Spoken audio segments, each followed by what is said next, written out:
이 아가씨는 귀족 영예이지만 18금 그림을 그리는 취미가 있습니다. 남들은 풍경이나 산수를 그리지만 그녀는 오직 누드화만 그렸죠. 남자 모델을 구하지 못할 때는 짝사랑하는 남자의 몸을 그려 넣었습니다. 그야말로 헨타이 화가의 원조격이었죠. 오늘 그녀는 그저 그림을 은밀한 곳에 숨기려 했을 뿐인데 가는 길에 어떤 청년과 마주치고 맙니다. 무섭게 생긴 검은 옷의 청년이었죠. 그녀의 머릿속에서는 순식간에 자신이 인신매매당하는 별의별 시나리오가 펼쳐졌습니다. 그렇게 허둥대는 사이 그녀의 비밀은 그 남자에게 들키고 말았죠. 땅에 떨어진 그림들이 온통 작은 새 그림인 것을 보고 남자는 할 말을 잃었습니다.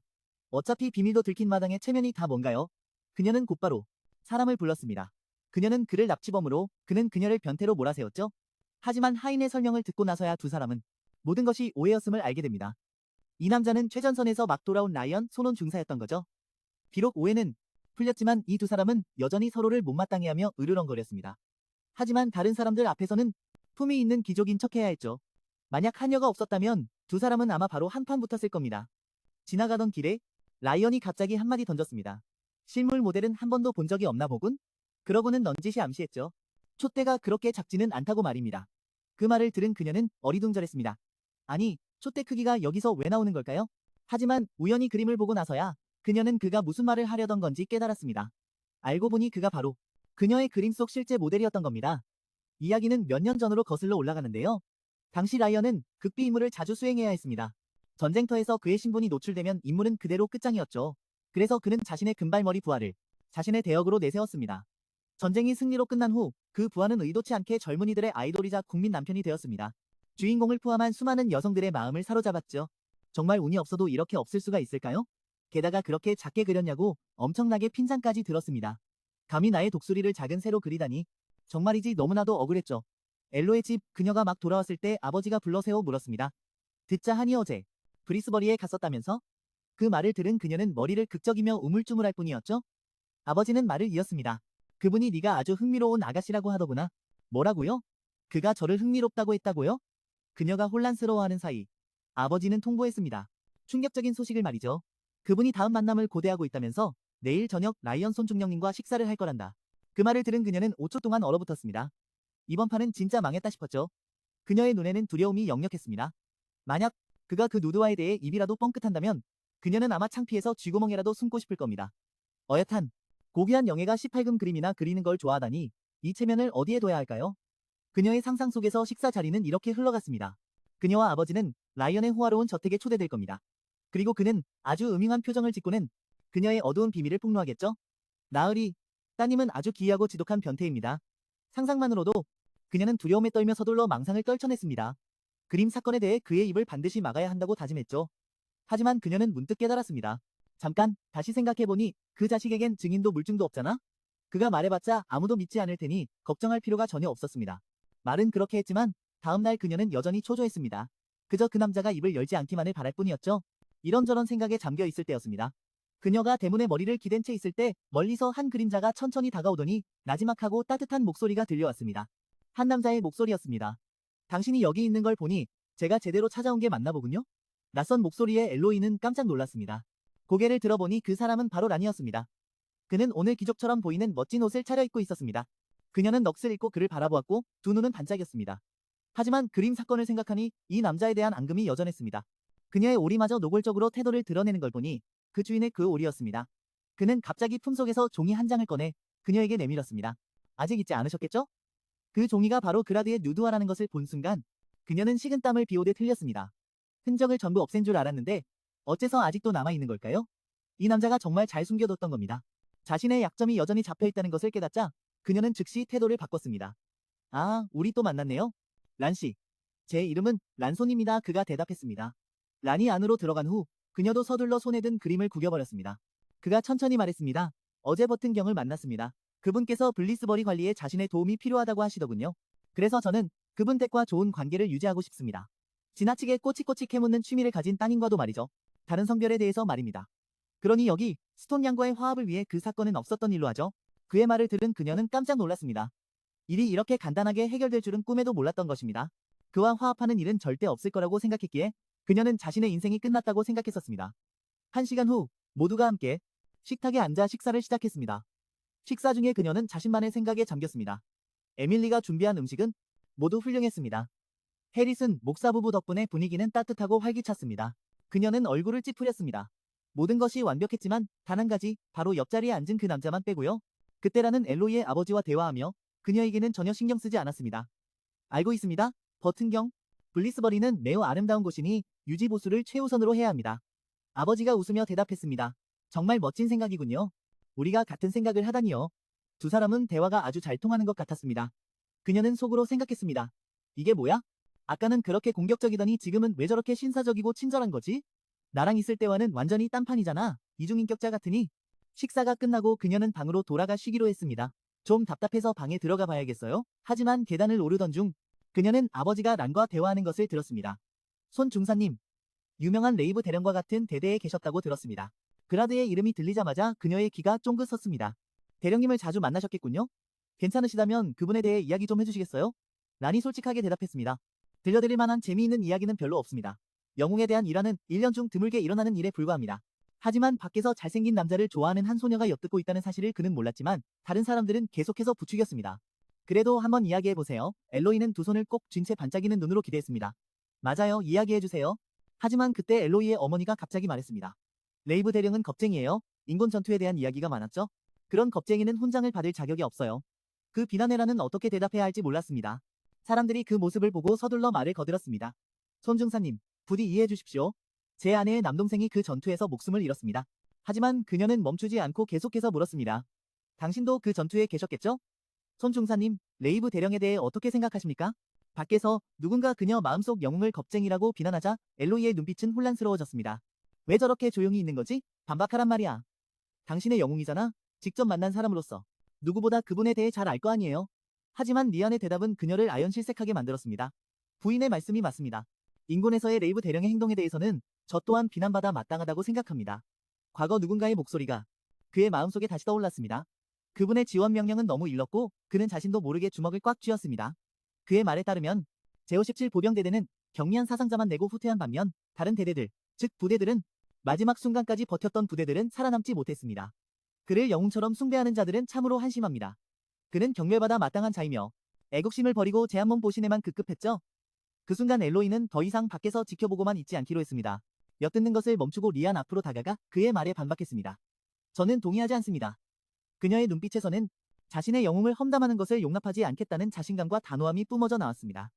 리안은 미간을 찌푸리며 어두운 눈빛으로 그녀를 쳐다보았습니다. 이 아이가, 그녀의 아버지가 급히 말렸습니다.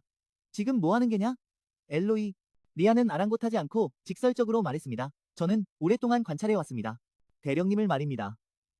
반면 아가씨는 이 외딴 곳에서 뉴스나 초상화를 통해서만 그분을 알 뿐이죠. 그 말을 듣자 엘로이는 갑자기 이전과 같은 자신감을 잃었습니다. 그녀는 주먹을 꽉 쥐었습니다. 맞아요. 하지만 저는 믿어요. 그녀는 두려움 없이 그의 눈을 똑바로 쳐다보았습니다. 어머니가 말리는데도 불구하고 그녀는 말해야만 했습니다. 제가 당신보다 레이브 대령님을 훨씬 더 잘 압니다. 그녀의 어머니가 화를 냈습니다. 그만해라, 엘로이. 당장 내 방으로 돌아가. 네가 레이브 대령에게 얼마나 심취해 있는지 안다만. 손님께 무례하게 굴어서는 안 된다. 리아는 눈을 감고 속으로 욕을 했습니다. 심취? 젠장? 무슨 놈의 심취람? 저런 여자를 피하려고 여기까지 온 건데 레이브를 위해서라면 목숨이라도 바칠 여자들 말이야. 타오르는 불빛 속에서 벽난로 앞에서 그녀의 부드러우면서도 단호한 목소리가 울려 퍼졌습니다.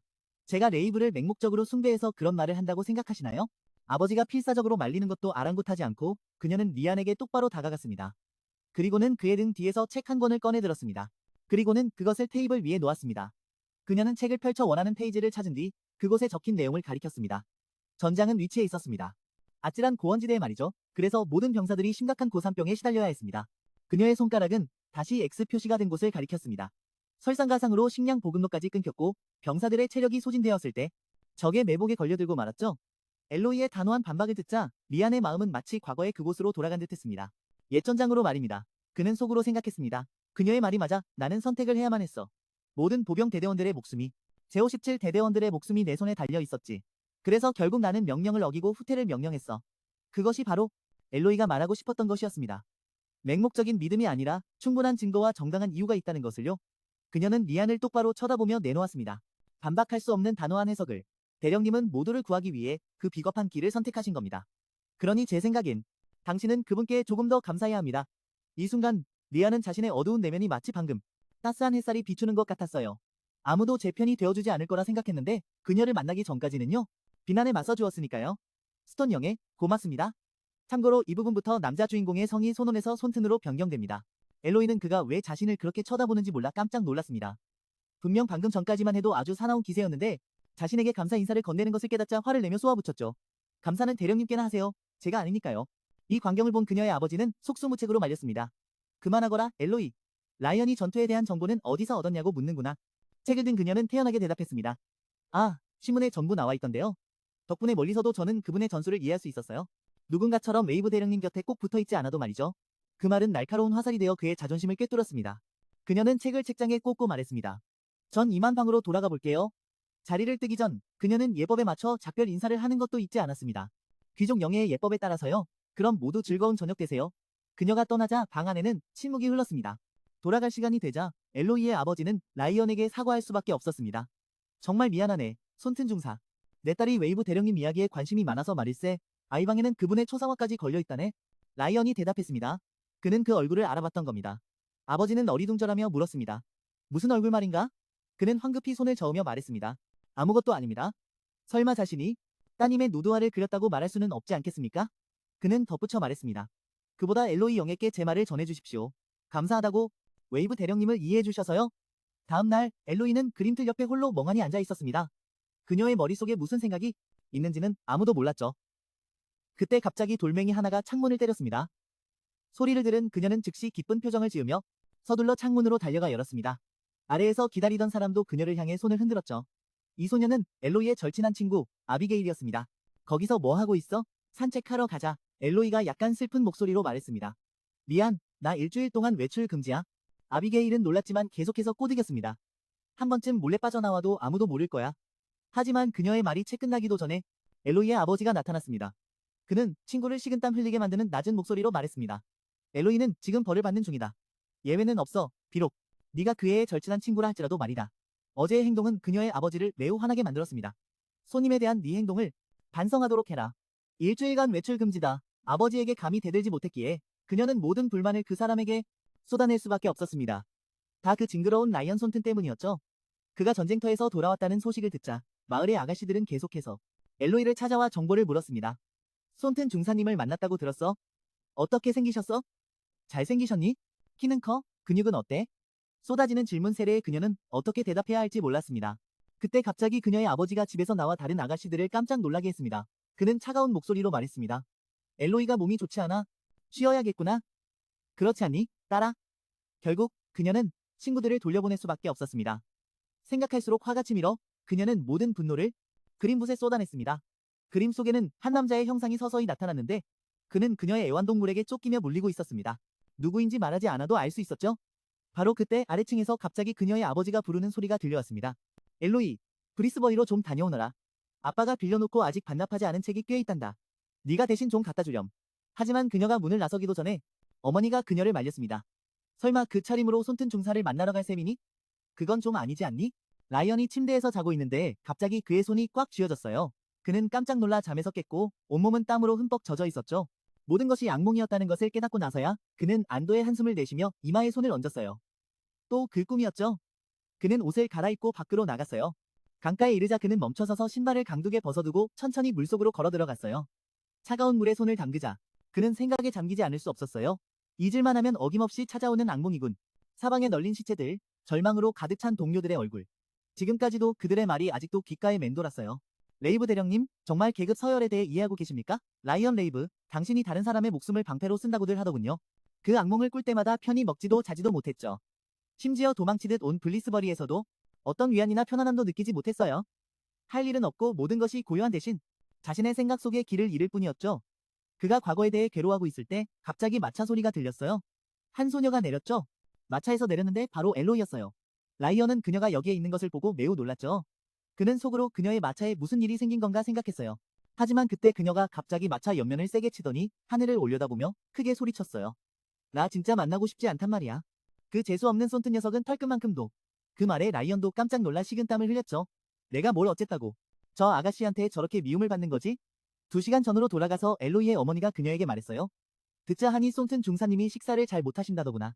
단 걸 먹으면 좀 나아질지도 모르지. 그녀는 불만스럽게 빵 바구니를 가리키며 말했어요. 그래서 제가 애플파이를 갖다 주러 가야 한다고요? 이 세 조각 전부요? 그녀의 부모님이 타일렀어요. 제발 대령님 일로 그분이랑 그만 좀 싸우고 책 돌려드리는 거 잊지 말거라. 네, 다녀올게요. 딸이 떠나는 것을 보고 그녀의 어머니는 걱정하지 않을 수 없었어요. 정말이지, 제발 좀. 그분이랑 조금이라도 사이좋게 지냈으면 좋겠는데 현재로 돌아와서 엘로이는 계속해서 소리쳤어요. 썬튼 중사, 그 자식. 꼴도 보기 싫어. 라이언은 옆에 있는 나무 뒤에 숨어서 아무 소리도 내지 못했죠. 시원한 나무 그늘 아래 엘로이는 부드러운 잔디밭에 앉아 어머니가 준비해준 파이를 꺼냈어요. 그녀가 파이를 입에 가져가 한 입 베어 물자 두 눈이 곧바로 반짝이기 시작했어요. 세상에, 너무 맛있잖아. 사과 필링은 달콤하고 계피향은 아주 진했어요. 그녀는 커다란 파이 조각을 두 손으로 들고 크게 한 입 베어 물었죠. 이렇게 먹어야 제맛이지. 칼도 포크도 귀족의 품이나 숙녀의 체면 같은 게 다 뭐야? 누가 본다고? 아무도 자신을 보지 못할 거라고 생각했기에 엘로이는 아주 즐겁게 먹었지만 알지 못했죠. 뒤쪽 나무 밑동에서 한 쌍의 눈이 자신을 뚫어져라 쳐다보고 있다는 것을요. 다 먹은 후 그녀는 서둘러 짐을 챙겨 떠날 준비를 했어요. 이 귀한 애플파이는 엄마가 쏜튼 중사님 주라고 하셨지만 어림도 없지. 아마 내가 다 먹어치울 거야. 선물하기엔 세 조각은 너무 많아. 그 말을 들은 라이언은 웃음을 터뜨릴 수밖에 없었어요. 이 아가씨는 정말 식탐이 많구나. 그때 바구니 안에는 마지막 파이 한 조각만이 남아 있었어요. 그녀는 파이를 꺼내며 중얼거렸죠. 다 먹어버릴까? 아마 한 조각만 남겨두면 되겠지? 하지만 그녀가 먹기도 전에 라이언이 숨어있던 곳에서 걸어 나왔어요. 줘야 할 파이를 훔쳐먹다. 당사자에게 딱 걸린 셈이죠. 이번엔 정말 면목이 없었죠. 다른 방법이 없었기에 그녀는 어쩔 수 없이 그에게 파이를 건네며 권했어요. 하지만 속으로는 다르게 생각했죠. 내가 그냥 예의상 권하는 거 다들 아니까 이 사람도 예의상 거절하겠지? 그런데 뜻밖에도 그는 고맙다고 말하며 그녀의 손에서 직접 애플파이 한 조각을 가져갔어요. 이런 전개는 그녀가 전혀 예상치 못한 것이었죠. 좋아요. 그러고는 그는 그녀 옆에 앉아 천천히 파이를 먹었어요. 다 먹고 나서는 아무 말 없이 그녀를 쳐다봤고 엘로이는 깜짝 놀랐죠. 라이언의 눈을 감히 쳐다보지 못했죠. 나를 째려보고 있는 건가? 고작 파이 몇 조각 때문에 사람을 저렇게 쳐다봐야 하나? 세상의 바구니를 보니 자신이 이미 파이의 3분의 1을 먹어버린 걸 깨닫고 그녀는 조금 민망해하며 라이언에게 물었어요. 더 드시겠어요? 예의상 한 조각만 먹을 줄 알았는데 그는 의외로 손을 뻗어 이 조각 저 조각 다 집어먹었어요. 정말 오랜만이었죠? 이렇게 입맛이 좋았던 게 원래 먹을 생각은 없었고 그냥 받고 바로 떠나려 했거든요. 그런데 왜 이렇게 맛있어 보일까요? 이 사과 파이에 뭔가 특별한 거라도 있는 걸까요? 순식간에 마지막 파이까지 라이언이 전부 먹어치웠어요. 그는 배를 문지르며 말했어요. 파이 정말 맛있네요. 스본 부인의 선물이 제 주인을 찾아가서 정말 기쁩니다. 엘로이는 그 말을 듣고 매우 약이 올랐어요. 알고 보니 이 남자가 그녀가 한 말을 전부 다 듣고 있었던 거죠. 그녀는 화가 나서 물었어요. 언제부터 여기 있었던 거예요? 그는 숨기지 않았죠. 솔직하게 대답했어요. 당신의 마차가 멈췄을 때부터요.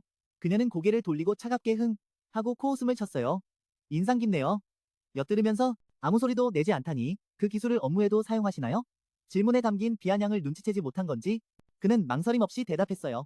물론입니다. 전 그 점에 대해 꽤 자부심을 느끼고 있어요.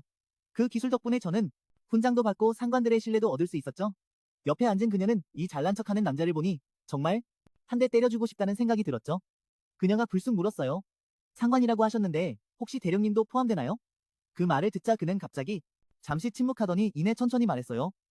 엘로이 양, 사실 저는 장면이 바뀌고 엘로이는 집에 돌아와 친구들과 이야기하고 있었죠. 친구들과 말이에요. 그 남자 뭐라고 했는지 알아? 급한 일이 생겨서 가봐야겠습니다. 라면서 대령님 얘기를 또 피했단 말이야. 정말 수상하지? 세 명의 소녀는 조용히 듣고만 있었어요. 그러다 금발 머리의 소녀가 갑자기 말했죠. 저기 엘로이? 그럼 손탄 중사님은 파이를 드시고도 여전히 배가 고프셨다는 거야? 알고 보니 그녀들이 관심을 갖는 건 바로 이 부분이었죠. 엘로이는 할 말을 잃었죠. 역시 잘생긴 남자에게 빠지면 약도 없나 봐요. 라이언 손이 배고프다는 소문은 순식간에 퍼져나갔고 그녀도 그 소문이 그렇게까지 퍼질 줄은 몰랐죠. 다음날 예전에 그 강가에서 라이언은 옷을 벗으며 물에 들어가려던 찰나 갑자기 무언가를 발견하고는 소스라치게 놀랐어요. 이내 조용한 숲속에 날카로운 비명소리가 울려 퍼졌죠. 조용한 숲속에요. 알고 보니 강둑 위에는 언제부터 있었는지 모를 엘로이가 얼굴을 붉히며 그의 몸을 뚫어져라 쳐다보고 있었던 거예요. 실오라기 하나 걸치지 않은 라이언의 몸을요. 그는 부끄러워하며 수건으로 중요 부위를 가릴 수밖에 없었어요. 저기, 괜찮으시다면 다음에 다시 와주실 수 있을까요? 그녀는 부끄러워하며 바구니로 얼굴을 가리고 말했어요. 죄송해요. 그게 손탄 중사님께서 아무것도 못 드셨다고 들어서요. 그 말을 마치고 그녀는 뒤도 돌아보지 않고 집으로 도망치듯 달려갔고 멍하니 서 있는 라이언만 남았어요. 내가 아무것도 못 먹은 걸 어떻게 알았을까? 그는 서둘러 몸을 말리고 옷을 입으며 다시 복잡한 생각에 잠겼어요. 혼란스러운 생각들이요. 악몽을 꾼 날이면 아무것도 먹을 수가 없었거든요. 특히나 옛 기억들이 선명하게 떠오를 때는 더욱 그랬죠. 글을 읽기도 전부터 그에게 아버지는 존재하지 않는 사람이었어요. 사회적 압박을 견디지 못한 어머니는 시골로 돌아간 농부와 결혼했죠. 그래서 자신에게는 레이브라는 성이 생겼고요. 라이언은 그날을 회상했어요. 평화로운 삶을 살고 있던 그의 앞에 한 사람이 나타나 모든 것을 망가뜨렸던 그날을요. 문이 서서히 열리고 밖에서 어머니의 목소리가 들려왔어요. 제 아들 라이언입니다. 라이언, 인사드려라. 월레스 백장님이셔. 그러자 그 남자는 불쾌하다는 듯이 말했어요. 누가 내게 내 이름을 부를 권리를 주었지? 저요? 그 남자 앞에서 어머니는 그저 고개를 숙여 사과할 수밖에 없었습니다. 어머니가 그런 대우를 받는 것을 본 그는 몹시 화가 나 조금의 망설임도 없이 달려들어 따졌죠. 감히 우리 엄마한테 손을 대다니요? 남자는 분노하며 소리쳤습니다. 이 천한 놈이 어딜 감히. 어머니는 그를 꽉 껴안으며 계속 말렸습니다. 리안 그만해. 이분은 내 친아버지야. 하지만 그때도 그는 여전히 분노에 찬 눈으로 그를 쳐다봤습니다. 대체 왜 여기에 나타난 거지? 다시 현재로 돌아와서 리안은 푸른 잔디밭에 누워 하늘을 바라보고 있습니다. 머리 위 구름이 예전에 먹었던 케이크와 아주 닮았다는 걸 깨닫고는 엘로이가 만들어준 애플파이를 떠올리지 않을 수 없었습니다. 그의 생각에 엘로이는 아주 이상한 여자였죠. 간단히 말해서 겉모습과 속이 전혀 딴판이었습니다. 그녀는 정숙한 도시 아가씨처럼 옷을 입었지만 행동은 시골 처녀 같았거든요. 처음 만났을 때부터 그렇게 생각했습니다. 발그레 한 뺨을 한 소녀. 제 시선은 계속해서 그녀를 향했고 마치 구름 위를 걷는 듯한 그녀를 쫓았죠. 그 붕뜨는 무중력 같은 느낌이었습니다. 그는 엘로이가 했던 말을 떠올렸습니다. 웨이브 대령님도 포함되나요? 하지만 동료들의 목소리 또한 그의 머릿속에 울려 퍼졌습니다. 아니요, 그 여자는 그냥 평범한 팬일 뿐입니다. 설마 진심을 다해 당신을 편든다고 믿으시는 겁니까? 그 여자는 오직 자기만이 그 사람을 이해한다는 착각에 빠져 아직도 잘못에 빠져 허우적거리고 있을 뿐인데 말이죠. 웃기는 소리. 막던 하늘에 갑자기 어디선가 먹구름이 몰려오더니 리안의 얼굴 위로 빗방울이 떨어지기 시작했습니다. 이 세상에 내 편은 단 한 명도 없어. 한편 다른 곳에서는 엘로이가 친한 친구와 이야기를 나누고 있었습니다. 들었어? 엘로이, 소문에 의하면 블리스버리로 가는 마차들이 길게 줄을 섰다던데 톤튼 중사 때문 아니야? 그녀가 질린다는 듯 물었습니다. 왜 다들 그 사람한테 그렇게 열광하는 거야? 아비게일이 답했습니다. 글쎄, 잘 보여서 나쁠 건 없잖아. 어쩌면 이게 결혼으로 이어질 수도 있는 거고, 하지만 중사님이 아무도 안 만나줘서 아직 승자는 없대. 잠시 말을 멈춘 아비게일이 덧붙였습니다. 그런데 지금은 줄리아가 선두야. 그 아이가 중사님께 정식으로 초대받은 유일한 사람이거든? 내 느낌에 둘 사이에 좋은 일이 생길 것 같아. 엘로이는 그 말을 듣고 깜짝 놀랐습니다. 잠깐, 아비게일, 내 동생, 줄리아 말이야? 하지만 두 사람은 리안에게 음식을 전해주려고 그 아이가 밖에서 비를 맞고 있다는 사실을 몰랐죠. 아비게일이 답했습니다. 응, 내 첫째 동생. 일이 잘 풀리면 둘이 결혼하게 될 거야. 그 멋진 남자가 우리 가족이 되는 거지. 친구가 몽상에 빠져 있는 동안 엘로이는 아무 말도 하지 않았습니다. 이상함을 느낀 아비게일이 물었죠. 엘로이, 그 표정 뭐야? 그제야 그녀가 천천히 입을 열었습니다. 저기 아비게일, 솔직히 말하면 난 줄리아랑 톤튼 중사님이 결혼 안 했으면 좋겠어? 친구는 그 말에 살짝 당황하며 물었습니다. 설마 너도 중사님을 좋아하는 거야? 엘로이는 대답 대신 자신이 막 그린 그림을 아비게일에게 보여주었습니다. 아비게일, 나 고백할 게 있어. 나 그분한테 내 마음을 표현하려고 했었어. 친구의 그림을 본 아비게일은 식은땀을 흘렸습니다. 그림에는 누군가 아무렇게나 뒤섞어 놓은 듯 혼란스러운 색덩어리들만 가득했습니다. 이게 대체 무슨 감정 표현이람? 하지만 아비게일은 그녀가 왜 리안과 자기 동생의 일을 반대하는지 확실히 묻고 싶었습니다. 친구의 질문에 엘로이는 솔직하게 답했습니다. 난 사실 줄리아랑도 톤튼 중사님이랑도 잘 안 맞아. 엘로이는 어떤 장면을 떠올렸습니다. 그 두 사람이 한 집안이 된다고 생각하니 얼굴이 창백해졌어요. 만약 그들이 결혼해서 한 팀이라도 된다면 저를 얼마나 압박할지 상상조차 할 수 없었죠. 아비게일은 힘없이 친구를 보며 말했습니다. 엘로이, 하사님 얘기는 그만해. 내 동생도 너랑 꽤 친하잖아. 그녀의 얼굴에 어색한 표정이 스쳐 지나갔어요. 사실 꼭 그렇지만은 않아. 잠시 후 아비게일은 집으로 돌아왔습니다. 그녀는 즉시 줄리아를 찾아가 말했죠. 줄리아 오긴브, 내가 너한테 몇 번이나 말해야 알아듣겠니? 남들 뒤에서 험담 좀 하지 마. 강력한 경쟁자가 없어져서 다행이라니? 엘로이의 인기는 이제 과거일 뿐이라고? 그게 내 입에서 나올 소리야? 줄리아는 언니에게 신경도 쓰지 않은 채 계속해서 화장을 하며 말했어요. 맞는 말이잖아. 엘로이는 아이를 못 가지니까 남자들이 당연히 싫어하지. 하지만 그녀의 말이 채 끝나기도 전에 언니에게 한 대 맞고 말았죠. 내 꼴이나 좀 봐. 너 미쳤어? 줄리아는 짜증을 내며 말했어요. 그래, 나 미쳤다. 언니나 나가. 나 약속 늦겠단 말이야. 아비게일은 분노했어요. 어떻게 사과 한마디를 안 해? 하지만 결국 그녀는 그저 힘없이 한숨을 내쉴 뿐이었습니다. 그때 문득 옷장문에 걸린 드레스 하나가 눈에 들어왔죠. 저 드레스 뒤는 왜 저 모양이지? 화면이 전환되고 엘로이는 홀로 잔디밭에 앉아 있습니다. 주위에는 바람과 햇살이 가득해 정말 몽환적이고 평화로운 풍경이 펼쳐집니다. 그녀는 그림의 영감을 얻으려 이곳에 왔지만 안타깝게도 풍경은 아름다운데 기분은 전혀 그렇지 못했죠. 그녀는 편안하게 몸을 뉘어 부드러운 잔디밭에 누웠습니다. 그러자 우연히 엿들었던 사람들의 수군거림이 떠오를 수밖에 없었죠. 스토님이 은퇴하시면 다음 관리는 누가 될까? 사실상 톤튼 하사님이 내정된 거나 다름없지. 인정해, 너도 엘로이가 부러운 거잖아. 왕족처럼 행세하면서 금지구역도 제 집처럼 드나들고 하사님이 결혼해서 브리스버리에 정착하면 엘로이도 더는 그런 짓은 못할 거야. 그녀는 두 눈으로 하늘을 올려다보았고 마음은 복잡한 생각들로 가득 찼습니다. 사랑하는 브리스버리, 만약 내가 관리인 자리를 이어받는다면 분명 잘 해낼 자신 있는데 개선 계획, 의식 준비, 그런 일들을 아버지 곁에서 도운 지도 벌써 수년인데 하지만 사람들은 미혼 여성은 관리인이 될 수 없다고들 하지. 이 생각에 이르자 그녀는 발을 동동 구를 수밖에 없었죠. 진짜 짜증나. 그때 어디선가 엘로이의 오리가 불쑥 나타났습니다. 그 입에는 어디서 물고 왔는지 모를 천 조각 하나가 물려 있었죠. 그걸 본 그녀는 더 이상 언짢은 기분이 들지 않았습니다. 랜슬롯 경, 그래도 당신이 있으니 한결 마음이 놓이네요. 그리고 다음부턴 줄리아에게 너무 가혹하게 굴지 말아요. 복수는 제 손으로 직접 할 거니까. 다음 날 저택 안에서는 줄리아의 목소리가 울려 퍼졌습니다. 어떠신가요? 이야기가 아주 재미있죠? 라이언은 건성으로 대답할 뿐이었죠. 네, 아주 흥미롭네요. 그 후 그는 아무 말도 하지 않았습니다. 순식간에 방 안의 공기는 어색해졌고 시계 태엽 소리가 들릴 정도로 고요해졌습니다. 잠시 후 라이언이 입을 열었죠. 슬슬 시간이 됐군요. 저도 일이 있어서 이만. 줄리아는 당황해서 속으로 생각했습니다.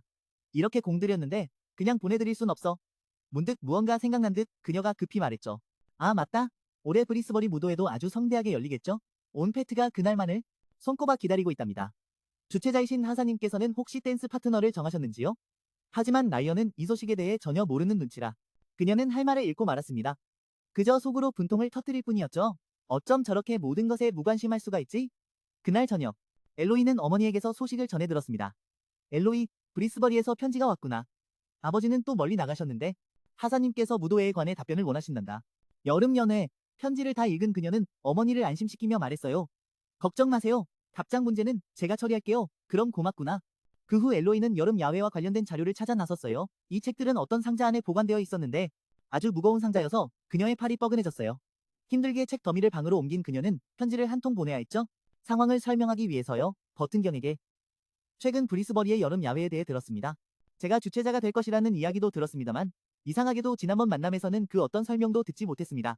현재 관련 정보를 기다리고 있으니 답장 부탁드립니다. 편지를 다 쓴 후 그녀는 펜 뚜껑을 닫았어요. 무슨 편지가?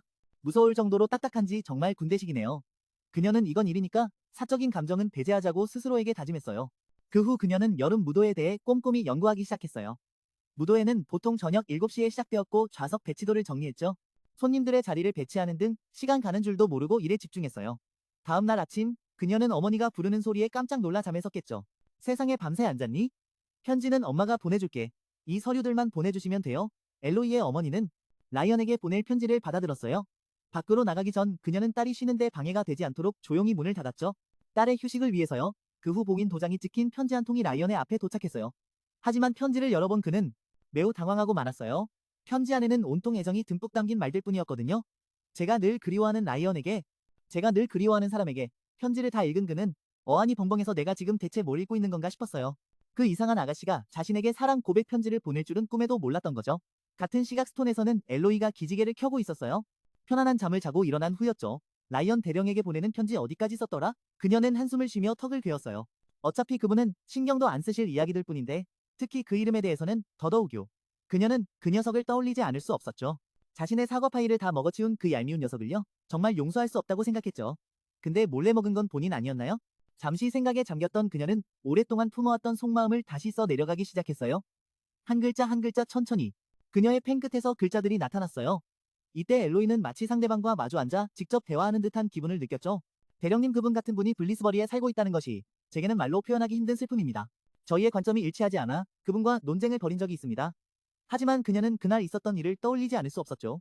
그녀가 라이언의 말에 반박하며 당시의 철수가 전적으로 올바른 결정이었다고 지적했던 그날을요. 하지만 그분은 결코 제 말을 끊지 않으시고 오히려 끝까지 경청해 주셨습니다. 그리고 그분은 제가 이해해줘서 고맙고 편안한 저녁을 보내길 바란다고 말씀하셨어요. 아시나요? 그런 남자는 드물다는 것을요. 보통 반박을 당하면 사람들은 눈살을 찌푸리고 적대적인 태도로 목소리를 높이니까요. 특히 군사 문제에 있어서는 저를 결코 가만두지 않아요. 그들은 항상 여자가 뭘 아냐고 생각하거든요. 하지만 그분은 저를 존중해 주셨죠. 그리고 그 점을 생각하면 저는 그분이 참 괜찮은 사람이라는 것을 인정할 수밖에 없어요. 무언가 깨달은 듯 자신의 이전 행동이 좀 심했다는 걸 깨달았는지 그녀는 팔짱을 끼고 중얼거렸어요. 이제 그만해야겠어요. 란슬롯 경에게 밥을 줘야 하거든요. 그녀는 다시 즐거운 미소를 지으며 계속해서 편지를 썼어요. 저는 그분에 대한 이야기로 종이를 가득 채웠습니다. 신경 쓰지 않으시겠죠? 이 편지는 당신께 닿지 못할지도 모릅니다. 하지만 당신이 어디에 계시든 부디 늘 건강하고 평안하시기를. 엘로 버튼 올림. 여기까지 쓴 그녀는 펜을 내려놓기로 합니다. 조심스럽게 정리해서 숨겨두려 했지만 갑자기 편지의 첫 장이 보이지 않는다는 것을 깨달았죠. 그녀는 사방을 뒤졌지만 어디에서도 찾을 수 없었습니다. 분명히 책상 위에 뒀는데 편지에 발이 달린 것도 아니고 대체 어디로 사라져버린 걸까요? 결국 그녀는 무력하게 포기하고 침대에 누워 눈물을 글썽이며 그저 아무도 그 편지를 읽지 않기를 바랄 뿐이었습니다. 그렇지 않으면 정말 쥐구멍에라도 숨고 싶을 테니까요. 장면은 리안에게로 전환되고 눈앞의 종이를 보며 그는 그저 궁금해할 뿐이었습니다. 이 편지가 어째서 자기에게 오게 된 걸까요? 그런데 말입니다. 결국 편지는 제대로 주인을 찾아온 셈이었죠. 그때 갑자기 밖에서 누군가 문을 두드려 그를 놀라게 합니다. 중사님, 그가 소리쳐 묻습니다. 무슨 일인가? 상대방이 대답했죠. 여기 계셨군요? 그럼 이 방은 나중에 청소하겠습니다. 리아는 식은땀을 흘렸습니다. 정말 큰일 날 뻔했군. 누군가 이 편지를 보면 오해할지도 몰라. 그렇게 생각한 그는 서둘러 편지를 책상 아래 서랍에 넣고 닫아버렸습니다. 개인 책상이니 아무도 가까이 오지 않을 겁니다. 편지를 숨겼지만 그 안의 글귀들은 여전히 그의 마음속에 맴돌았습니다. 그 쓰레기 같은 신문들은 여전히 당신을 헐뜯고 있어요. 하지만 제가 수도에 발을 들이는 날, 그 신문사들을 하나하나 전부 문 닫게 만들 테니 믿어주세요. 여기까지 생각하자 그는 소리 내어 웃지 않을 수 없었습니다. 이 아가씨는 정말 이상하고 재미있는 사람이군.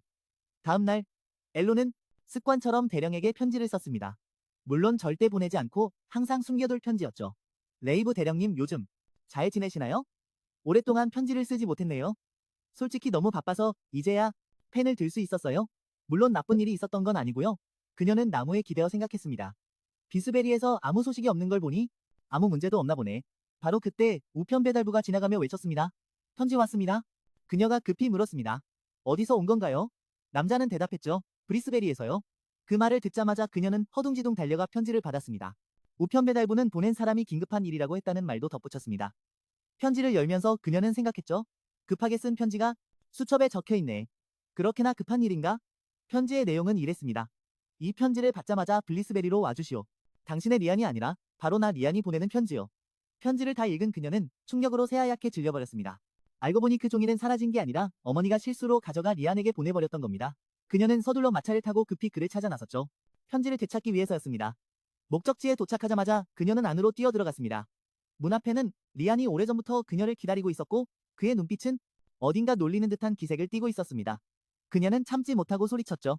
당신, 당장 내 편지 돌려줘요. 그녀가 다급해하는 것을 보고 그는 천천히 그녀를 진정시켰습니다. 편지 이야기는 나중에 하고 우선 여기 이 난장판부터 처리하는 걸 도와줘야겠소. 말을 하며 그는 뒤쪽을 손가락으로 가리켰습니다. 그의 손끝을 따라간 엘은 익숙한 두 사람의 뒷모습을 보았죠. 그녀는 무의식 중에 그들의 이름을 내뱉었습니다.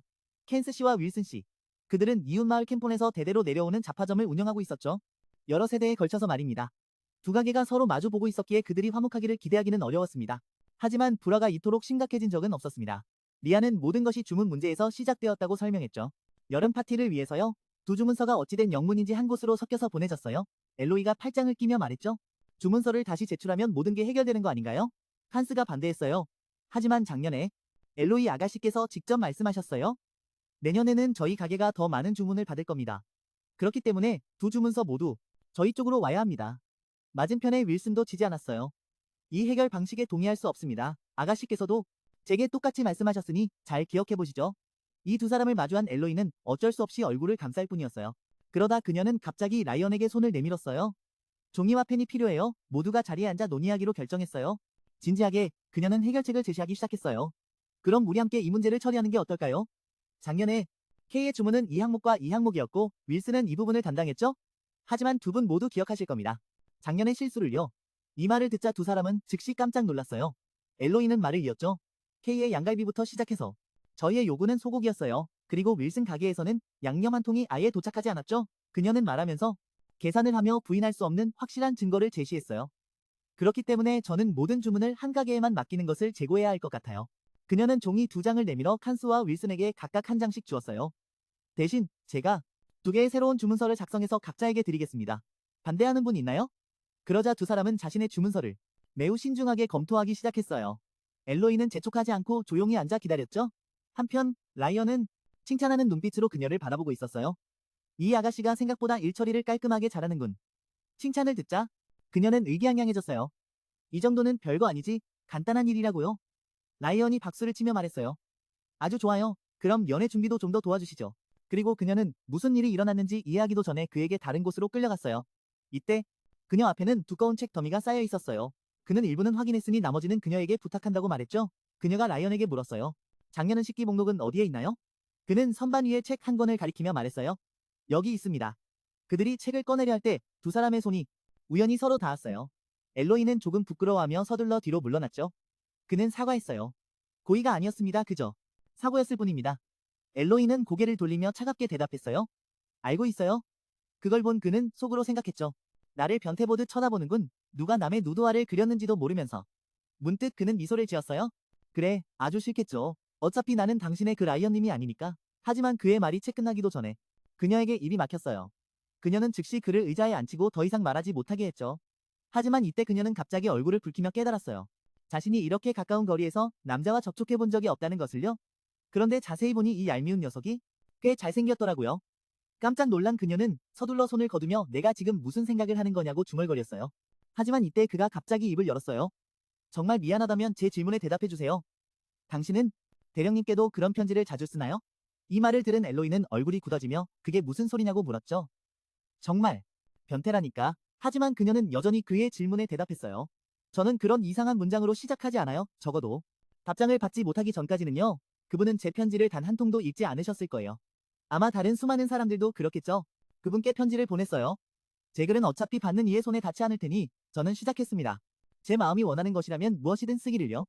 아마 저는 누드화를 그리고 망상 가득한 편지를 쓰는 미친 여자처럼 보였을 겁니다. 다른 사람에게 말하고 싶으시면 얼마든지 하세요. 제 평판은 어차피 이보다 더 나빠질 수도 없으니까요. 라이언은 엘로이에게 말했습니다. 누구에게도 말할 생각은 전혀 없습니다. 솔직히 말해 저는 그런 취미가 없습니다. 이런 일로 남을 놀리는 취미 말입니다. 만약 제가 레이브 대령이었다면 아마 아가씨의 편지를 아주 즐겁게 읽었을 겁니다. 그는 그녀의 눈을 똑바로 보며 미소 지었습니다. 엘로이 양, 떠나시기 전에 저녁 식사라도 하고 가시는 건 어떻습니까? 결국 그녀는 거절하지 않고 남았습니다. 두 사람은 식탁에 앉았죠. 엘로이는 그를 보며 호기심을 참지 못하고 물었습니다. 손튼 중사님, 식사를 잘 못하신다고 들었습니다. 그는 나이프와 포크로 소고기를 썰며 대답했습니다. 사실입니다. 그녀는 의심스러운 눈빛으로 그를 보며 물었습니다. 그런데 오늘은 어째서 그렇게 잘 드시는 거죠? 그가 대답했습니다. 저도 잘 모르겠습니다. 그 대답에 그녀는 할 말을 잃었습니다. 본인도 모르면 누가 안단 말인가? 적어도 마을의 아가씨들은 걱정 하나는 덜겠군요. 라이언은 그녀가 먹는 모습을 보며 생각했습니다. 자신이 생각하는 바를 그대로 얼굴에 드러내는 여자는 처음 본다고 말이죠. 수도에서 만났던 여자들은 모두 완벽했습니다. 늘 우아하고 온화하며 친절했죠. 너무나 완벽해서 사람이라기보다는 비싼 인형처럼 보일 정도였습니다. 보통 같았으면 엘로이는 이상한 여자, 아무도 숙녀라 부르지 않을 최대한 거리를 두어야 할 사람이었을 겁니다. 하지만 어째서인지 그녀가 싫지 않았습니다. 왜일까? 그의 생각의 흐름은 곧 엘로이의 목소리에 의해 끊겼습니다. 손튼 씨, 빵에다 뭘 불어넣으신 겁니까? 그는 깜짝 놀라 정신을 차렸습니다. 방금 내가 무슨 멍청한 생각을 한 거지? 식사가 끝나자 그는 그녀에게 말했습니다. 엘로이 양, 떠나시기 전에 서류를 몇 가지 더 검토해 주실 수 있겠습니까? 하지만 이미 꽤 늦은 시간이었기에 그녀는 거절했습니다. 그가 다시 말했습니다. 그렇다면 제가 댁까지 모셔다 드리겠습니다. 그 말을 듣자 그녀의 얼굴이 굳어졌습니다. 이 남자 오늘 대체 왜 이러는 거야? 지나가던 하녀가 조언했습니다. 나리, 오늘 일을 전부 끝내지 마십시오. 그래야 아가씨께서 다시 오실 명분이 생기지 않겠습니까? 그는 그 말이 합리적이라고 생각했습니다. 그렇군. 아가씨를 위해 일을 더 만들어야겠군. 거절할 수 없다는 것을 안 그녀는 어쩔 수 없이 말했습니다. 그렇다면 더 물어보실 것이 있으신가요? 그가 대답했습니다. 곧 있을 연애의 좌석 배치에 관한 것입니다. 엘로이는 자신의 의견을 말했습니다. 윈킨스 부부는 조금 더 멀리 앉히도록 하죠. 그 댁은 지난번에 저희가 잘 챙겨드렸으니 모든 좌석은 그녀가 합리적으로 배치하고 배정했죠. 갑자기 그녀가 라이언에게 물었습니다. 혹시 아가씨와 친분을 쌓고 싶으신가요? 줄리아 오진부 양과 말입니다. 아니면 혹시 마음속으로는 다가올 다과회에 다른 아가씨를 초대할 생각을 하고 계신가요? 그는 무슨 말인지 몰라 되물었습니다. 왜 그런 말씀을 하시는 겁니까? 엘로이가 차분하게 대답했습니다. 그저 줄리아 양의 자리를 나리의 맞은편에 배치해야 할지 궁금했을 뿐입니다. 그게 뭐 그리 대단한 의미라도 있습니까? 세상에, 설마 수도에서는 연애에 한 번도 참석해 본 적이 없으신가요? 그녀의 말에 그는 자신이 참석했던 연애들을 떠올릴 수밖에 없었습니다. 제가 참석했던 연회는 대부분 명령에 의한 것이라 그저 식사만 하고 자리를 떴습니다. 엘로이가 이어서 물었습니다. 그때 혹시 미혼의 영애와 마주보는 자리에 앉으신 적은 없으십니까? 그가 대답했습니다. 아마 정말 그런 일이 있는 것처럼요. 이제야 알아채신 건가요? 그 자리는 보통 저희가 더 가까워지길 바라는 사람을 위해 마련되는 자리랍니다. 사실 그건 호감이 있거나 친해지고 싶은 사람 곁에 있을 수 있는 교묘한 방법일 뿐이죠. 그때라는 엘버튼 양의 이름과 그 맞은편에 배치된 이름을 갑자기 주목했어요. 맞은편은 앤드류 오긴비였죠. 아무래도 남자의 이름인 것 같았어요. 저녁에 모든 무도회 준비를 마친 후 엘은 사람들에게 작별 인사를 했어요. 돌아가는 길에라니 말을 타고 그녀를 일부 배웅해 주었죠. 이제 두 사람은 점점 더 자연스럽게 대화를 나누게 되었어요. 뭘 그렇게 보시죠? 제 얼굴 말입니까? 이제 그녀는 전혀 거리낌이 없네요. 왜 그러시죠? 제가 잘생겼죠? 보아니 군인의 덕목에 겸손함은 없나 보군요. 적어도 부정은 안 하시네요. 제가 그렇다고 한들 중령님은 믿지 않으실 거잖아요. 다른 사람들은 어떻게든 중령님을 칭송할 테니까요. 라는 자신감 넘치는 미소를 지었어요. 잘 아시는군요. 하지만 그녀의 말은 그의 머리 위로 떨어진 무거운 추 같았어요. 그렇다 해도 중령님은 비교도 안 되죠. 앤드류와는요. 앤드류 오긴비는 당대 최고의 미남이거든요. 아마 그분이 너무 인기가 많아서 저에게는 단 한순간도 사적인 시간을 내주지 않으시죠? 그녀의 말을 듣자라는 앤드류 오긴비라는 이름에 대해 갑자기 궁금해졌어요. 분명 앤드류 오긴비님의 맞은편 자리는 경쟁이 아주 치열하겠군요. 엘로이는 참지 못하고 소리내어 웃었어요. 대체 무슨 생각을 하시는 거예요? 앤드류는 오긴비 가문의 막내 아들이에요. 올해로 5살이 되죠. 라는 깜짝 놀랐어요. 5살이라고요? 그녀는 입을 가리고 웃었어요. 맞아요, 중령님. 지금 5살짜리 아이를 질투하시는 건가요? 전곡을 찌르는 말에 그는 반박할 수 없었죠? 그녀는 계속해서 그를 놀렸어요. 이 마을에서 가장 잘생긴 남자가 되고 싶으셨던 건가요? 그런가요? 세상에, 그럼 앤드류를 경쟁 상대로 보신 거군요? 그는 너무나 부끄러워서 대답도 못하고 고개를 숙일 수밖에 없었어요. 이제 겨우 5살이 된 아이와 맞서다니요? 중령님, 저는 중령님이 이런 분이실 줄은 몰랐어요. 더 이상 참을 수 없었던 그는 화제를 돌렸어요. 제가 전장에서 겪은 이야기를 하나 해드리죠. 그 말을 들은 엘로이는 즉시 흥미를 보였어요. 네이버 중령님의 무공 중 하나인가요? 아니면 대중에게는 절반만 알려진 무공인가요? 그녀의 들뜬 모습을 본다는 참지 못하고 소리 내어 웃었어요. 왜 웃으시는 거죠? 뭐가 그렇게 웃긴가요? 지금이야말로 그가 반격할 기회였어요. 저는 그저 걱정이 돼서요. 혹시라도 당신이 그 이야기를 써서 당신의 란에게 보낼까 봐서요. 그 말을 듣자 그녀의 얼굴은 잘 익은 사과처럼 새빨개졌어요. 이 망할 자식이 이 얘기는 다시 꺼내지 말라고 했잖아요. 잠시 후 두 사람은 엘로이의 집에 도착했어요. 문 밖에서는 하녀 에밀리가 오랫동안 그녀를 기다리고 있었죠. 엘로이 아가씨.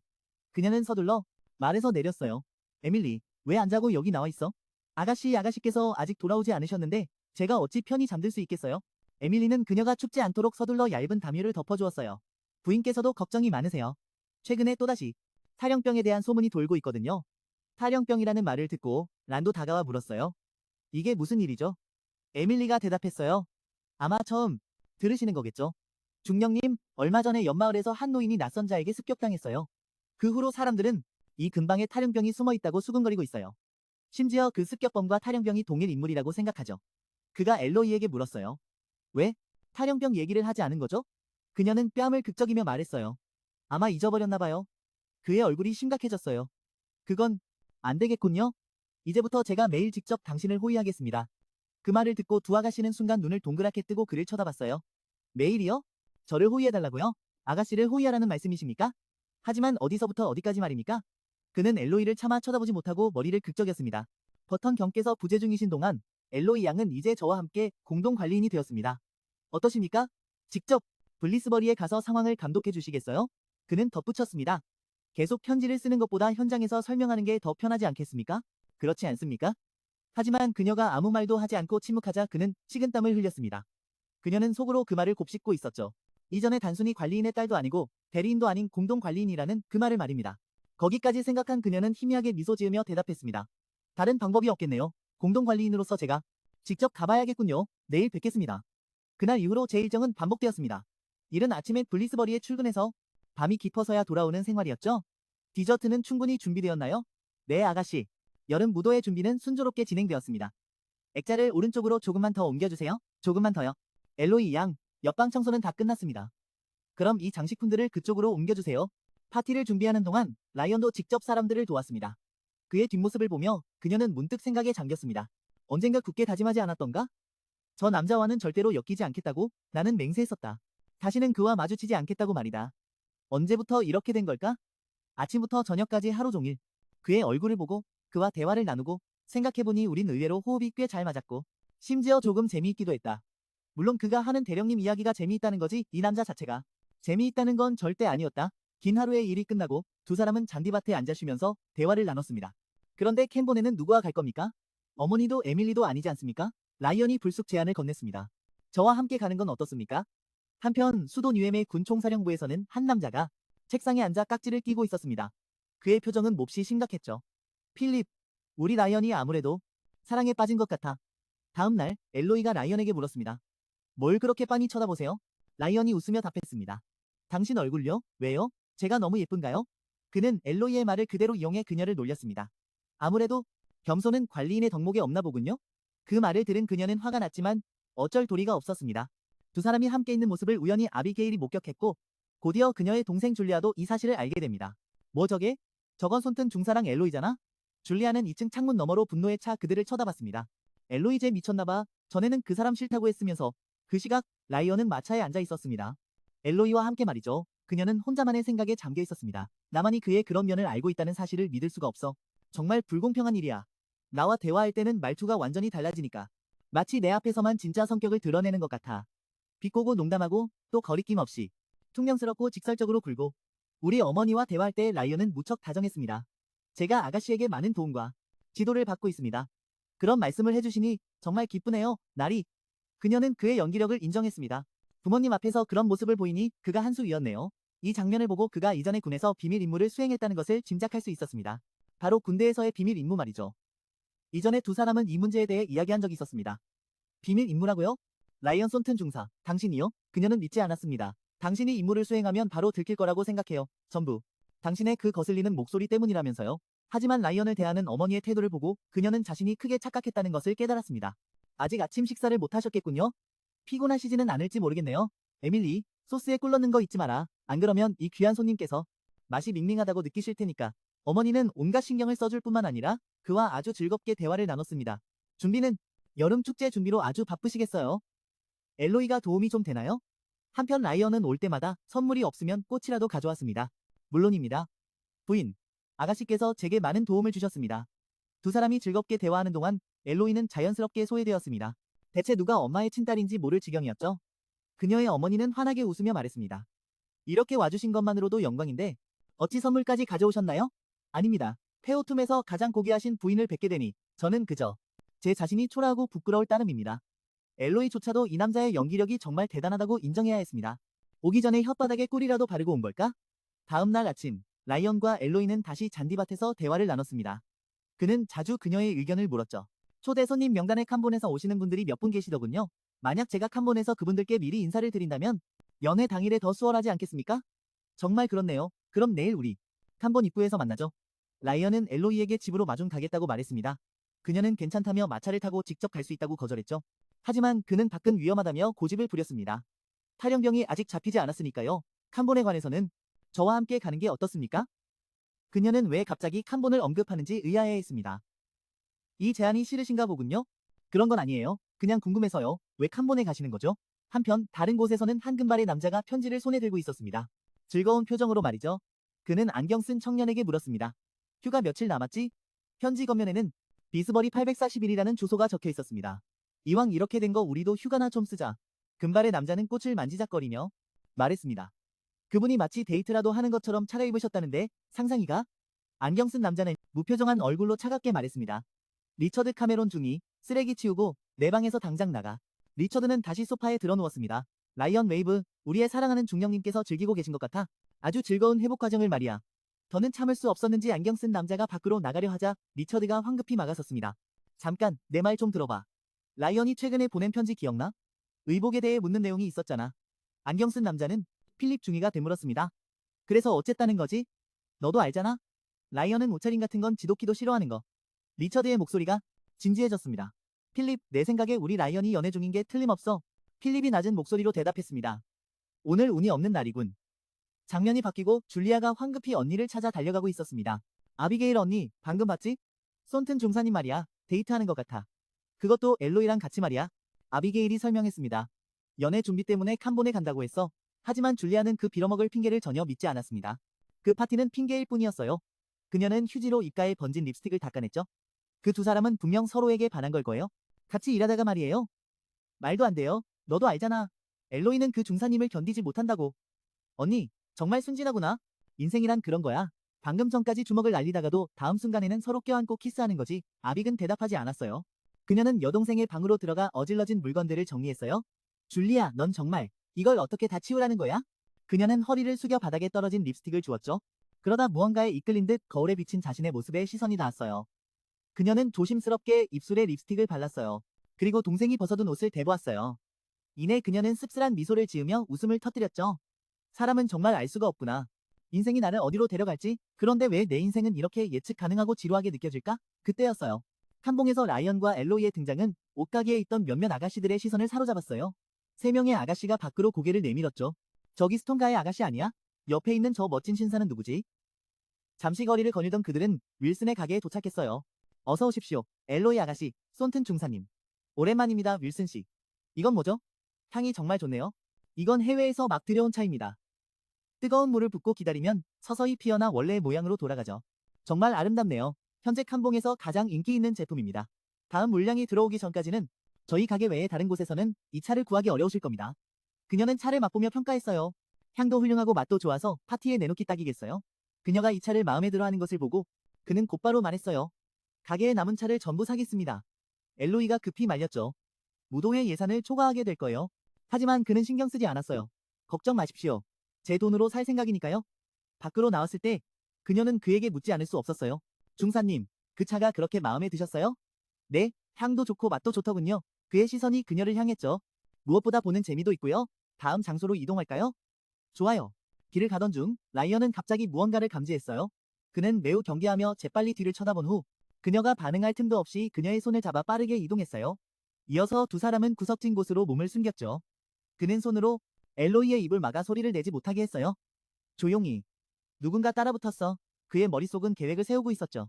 다른 사람들에게 피해를 주지 않고 그들을 처리할 계획을요. 저 움직임은 분명 나를 노린 거야. 놈들은 2명? 3명이 아니군. 내 정체를 아는 건가? 엘로이 양을 이 일에 휘말리게 할 순 없어. 하지만 맞은편에서 한 중년 여성이 갑자기 두 사람에게 말을 걸었어요. 얘들아, 주문하렴. 알고 보니 그는 실수로 그녀를 한 식당 안으로 끌고 들어온 것이었죠. 그리고 그들을 미행하던 두 사람은 바로 리처드와 필립이었어요. 눈치챈 건가? 정말. 이럴 때 보면 귀신 같다니까. 시간을 거슬러 올라가 리처드와 필립은 거리를 걷고 있었어요. 리처드, 왜 바로 브리스버리로 가지 않는 거야? 생각해봐, 필립. 우리가 지금 당장 라이언을 만나러 가면 무슨 소리를 들을 것 같아? 오랜만이야. 보고 싶었어. 내 소중한 친구들. 라이언이 우리를 반겨줄 것 같아? 쫓아내지는 않으면 다행이지. 그 성격에 정말 우리한테 연인을 소개해줄 거라고 생각해? 그들을 만나려면 갑자기 나타나는 수밖에 없어. 추측일 뿐이죠. 그게 우리가 콘에 온 이유입니다. 우선 여기에 짐을 두고 상황을 파악한 뒤 몰래 건너가는 거죠. 브리스버리로요. 그때 2명의 아가씨가 지나갔고 리처드는 우연히 그들의 대화를 엿듣게 되었습니다. 듣자 하니 그 관리인도 블리스버리에 있대요. 아이란 손튼이라고. 그의 눈이 즉시 가늘어졌습니다. 손튼? 그건 란이 임무 중에 사용하는 가명입니다. 임무를 수행할 때 말이죠. 그 후 두 사람은 란과 엘로이를 미행하기 시작했습니다. 예의 리처드는 쌍안경으로 관찰하며 필립에게 말했습니다. 자네도 봤지? 방금 그분 정말 란님이셨나? 현재로 돌아와서 란과 엘로이는 잠시 몸을 숨기고 있었습니다. 레스토랑 안에서 말이죠. 두 사람은 조용히 대화를 나눴습니다. 우리를 미행하기 시작한 건가? 그래. 그리고 한 명이 아니야. 왜? 그렇게 무서운 표정을 짓는 거예요? 장난치지 마세요. 농담하는 거 아니에요. 만일의 사태에 대비해서 일단 좀 기다려요. 그의 눈빛이 차갑게 변했습니다. 그때 갑자기 누군가 문을 열었고 뒤이어 한 쌍의 발이 천천히 안으로 들어섰습니다. 라이언은 즉시 일어나 엘로이 앞을 막아섰습니다. 그러나 들어온 사람은 중년의 여성이었습니다. 그녀를 본 엘로이 역시 매우 놀랐습니다. 오랜만이군요. 잘 지냈나요, 스톤 양? 오랜만입니다, 부인. 이분을 아시나요? 부인은 그저 조용히 그녀 옆에 서 있는 란을 힐끗 쳐다볼 뿐이었습니다. 그러자 엘로이는 두 사람을 소개하기 시작했습니다. 이분은 브리스버리의 새로운 집사인 라이언 손튼 중사님이세요. 그리고 이분은 엠버 그린우드 부인이시고요. 캠폰 사교계의 중매인이시죠. 이곳에 사는 커플의 절반은 이분이 맺어주셨어요. 엘로이는 겉으로는 웃고 있었지만 속으로는 다른 생각을 했습니다. 부인은 원래 날 별로 안 좋아했어. 결혼하기엔 너무 미숙하다고 했지. 그런데 왜 오늘은 특별히 인사를 하러 오셨을까? 하지만 란을 보고는 이내 깨달았습니다. 그래, 신사적이고 많은 사람들에게 호감을 사는 분이지. 딱 이상적인 남편감이잖아. 이런 상황에서 뵙게 되어 정말 영광입니다. 중사님, 괜찮으시다면 캠폰의 아가씨들에게 당신을 소개해드리고 싶군요. 그 말을 들은 엘로이는 식은땀을 흘렸습니다. 역시나였어.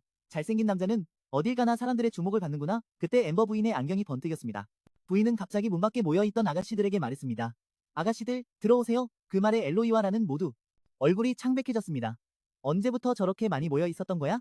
밖에서는 리처드와 필립이 여전히 상황을 지켜보고 있었습니다. 뭐 보여? 아니, 하나도 안 보여. 아가씨들이 왜 저렇게 많이 모여 있는 거야? 그 사이 엘로이는 밖으로 몰래 빠져나왔습니다. 그녀는 안을 향해 손을 흔들며 라이언에게 신호를 보냈습니다. 저는 파티 준비를 마저 하고 돌아올 테니 마차 앞에서 봬요. 잠깐만, 그럼 저 사람들 모두가 중사님을 미행하는 사람들인 건가? 군인의 본능은 정말 대단하군. 엘로이는 종이를 들어 올렸습니다. 살펴보았습니다. 우선 켄 씨의 가게에 갔었지. 그때 누군가 그녀의 이름을 불렀고 엘로이는 뒤를 돌아보았습니다. 라이언이었습니다. 어떻게 빠져나왔는지 모를 일이었습니다. 도망치신 건가요? 도망친 건 아니고 그냥 드릴 게 있어서요. 그는 말하며 그녀 앞에 분홍색 상자를 내밀었습니다. 이게 뭔가요? 나중에 열어보세요. 말을 마친 그는 환하게 웃으며 다시 떠났습니다. 그녀는 손에 상자를 든 채 어쩔 줄 몰라 했습니다. 다음에 또 들러주세요. 엘로이 양, 다음에 뵙겠습니다. 네, 이걸로 내 마지막 임무는 끝났구나. 손튼 중사님이 아직 이 근처에 계시려나? 이건 나한테 주는 선물인가? 마차에서 기다리면서 열어봐야겠다. 장면은 한 음료 가게로 바뀝니다. 한 아가씨가 수줍게 자기소개를 하고 있습니다. 제 이름은 신시아 펜버튼이에요. 만나 뵙게 되어 영광입니다. 엠버 부인이 말을 이었습니다. 가문은 펜버튼 가문 또한 캔폰에서 가장 명망 높은 가문 중 하나입니다. 옛날 신시아 아가씨의 증조할아버지께서 나라에 큰 공을 세우셨죠. 그 덕에 그녀는 캔폰 서쪽에 있는 광활한 농장 지대를 물려받았습니다. 게다가 펜버튼 가문은 이전부터 유서 깊은 귀족 가문이기도 했습니다. 대화 내내 라이언은 조용히 듣기만 했죠. 그는 속으로 식은땀을 흘렸습니다. 아무도 이 말을 해도 믿지 않겠지만 이 분위기는 적진에 들어섰을 때보다도 더 숨이 막혔습니다. 부인께서 그에게 물었습니다. 불편하신가요? 중사님 말인가요? 아닙니다. 괜찮습니다. 그는 그저 스스로를 다독일 뿐이었습니다. 웃으라고 라이언 웨이브. 재미있는 걸 생각해봐. 문득 그는 엘로이와 함께 대화하던 때를 떠올렸습니다. 그림 그리는 거 좋아하세요? 네, 아주 좋아해요. 풍경화도 좋고 초상화도 좋고요. 초상화라. 이봐요. 누드 스케치로 저를 놀리는 게 질리지도 않으세요? 그런 게 아니라 그냥 마침 우리에게 한 시간의 휴식 시간이 생겼잖아요. 그런데 왜? 대체 무슨 이유로 우리가 서로를 그려줘야 하는 거죠? 재미있잖아요. 어쨌든 이건 엘로이 아가씨의 취미이기도 하고요. 저도 사람 그리는 걸 딱히 재미로만 하지는 않지만 한번 해보는 것도 나쁘지 않겠어요. 특히 이렇게 잘생긴 얼굴이라면요. 펠 상병의 앤드류 다음으로 말이죠. 선물로 한 장 그려드릴게요. 제가 드리는 첫 선물이니 마음에 드셨으면 좋겠네요. 그런데 이 그림이 좀 이상했어요. 그 이후로 제가 무언가를 선물하려고 할 때마다 그녀는 항상 의심 가득한 눈초리로 저를 쳐다봤죠.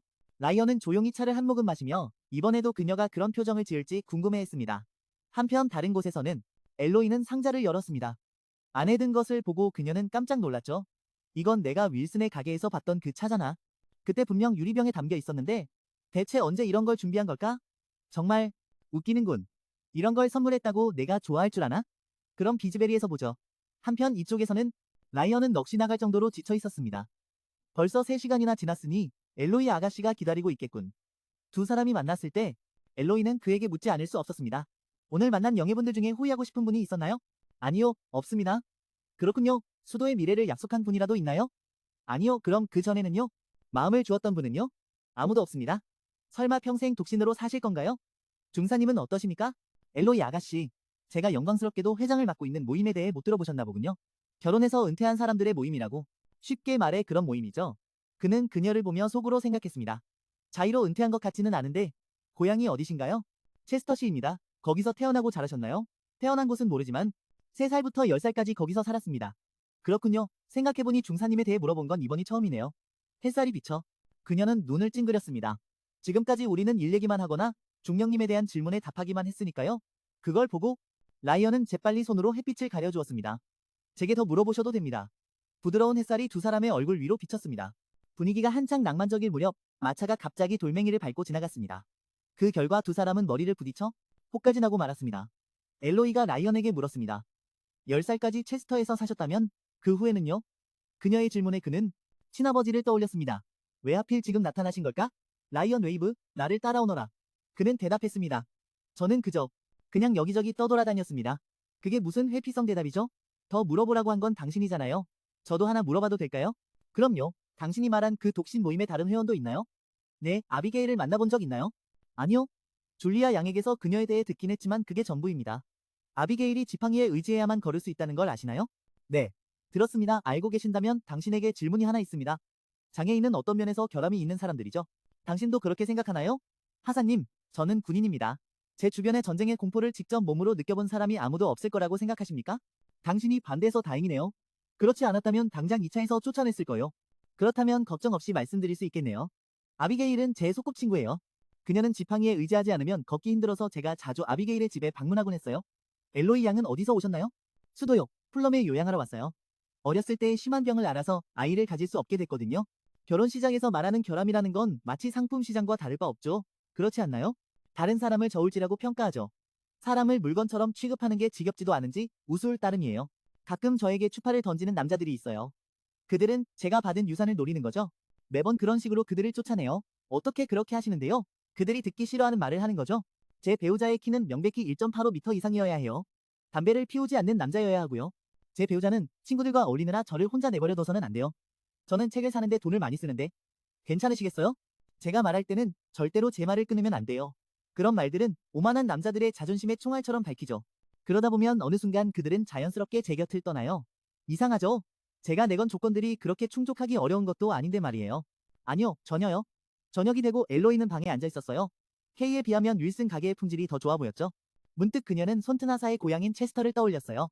그곳은 엘비언 북쪽에 위치한 공업 도시였죠. 공장에서 나오는 연기 때문에 그곳의 하늘은 거의 보이지 않았어요. 범죄와 오염, 그리고 가난이 만연한 땅이었죠. 그는 자신이 태어난 곳에 대해 항상 자랑스럽게 말했지만 그 후에 살았던 곳들에 대해서는 언급을 피했어요. 그가 어디를 떠돌았는지 알 수 없었죠. 그러고 보니 그 초상화는 언제쯤 완성될까요? 내일은 쉬는 날이니 그 그림에 조금 더 공을 들여야겠어요. 생각할수록 화가 나네요. 나는 이렇게 온 힘을 다하고 있는데 그 남자는 거위나 그리고 있다니. 솔직히 그는 정말 이상한 사람이에요. 다음 날 한여가 몹시 당황하며 엘로이에게 물었어요. 아가씨, 조심스럽게 여쭤보는 건데요. 아가씨랑 손튼씨 두 분 사랑하는 사이라도 되시나요? 그녀는 말하며 엘로이가 막 완성한 초상화를 가리켰어요. 그녀는 대답했죠. 우리는 그냥 서로 그림을 그려주는 것뿐이에요. 한여는 의심스러운 눈초리로 그녀를 쳐다봤어요. 그 이유를 들으니 더 의심스러운데요.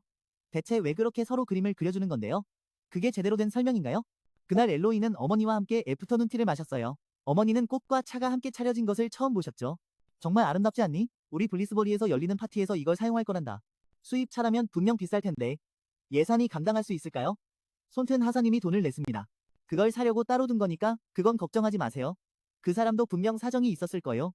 제가 듣기로는 그 사람이 예전에 군대에서 훈장도 꽤 많이 받았다고 들었어요. 가진 걸 과시하는 그런 사람도 아니고요. 어머, 놀랍네. 우리 딸이 남자를 칭찬하는 건 엄마가 처음 들어봐. 이거 정말 수상한데. 영상은 여기까지입니다. 재미있게 보셨다면 좋아요 잊지 말아주세요. 시청해주셔서 감사합니다.